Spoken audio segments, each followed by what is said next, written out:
رئیسو عصبانی کردی یا؟ ولش کن. همیشه دنبال بهانه است با من یه دعوایی را بندازه. میدونی مکس اصلا از من خوشش نمیاد. یعنی چی؟ مامانته؟ مامانم؟ درسم که تموم شد حتما میرم خارج. همه از شهرم خلاص میشن. میخوای بری خارج؟ فکر میکنی اونجا چه خبره؟ برات ریختن؟ اینجا چه خبره؟ کلافم کردن. کلافه.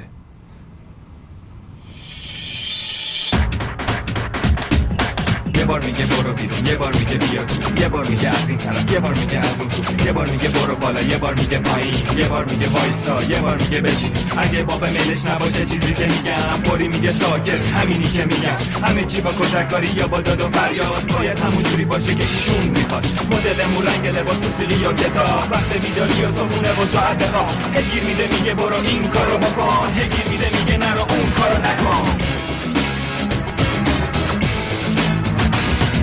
شما میخوای یه مدیر نمونه باشی، همه کاره و رئیسه همه جا باشی، از صبح تا شب مدیریت حتی تو خواب. دارین دنبال چی میرین؟ دنبال سراب؟ هیچ وقت خونه نیستین، همش سر کارین.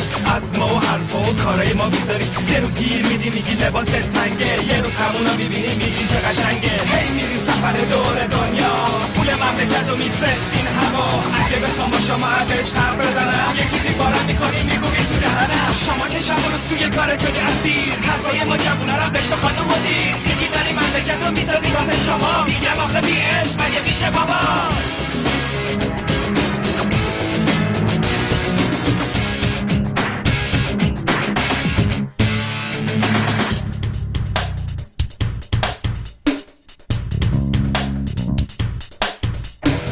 آدمای خوشگین آدمای تنها آدمای بیرو دشمن رنگا.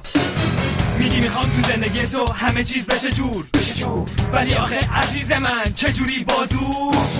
تو همکارات میگفتین شهر رو میسازین، ولی خاکستری و بی عشق شهر که ساختین. همتون هر روز بی عشق میرین سر کار. واسه نسل آینده چی دارین؟ دود و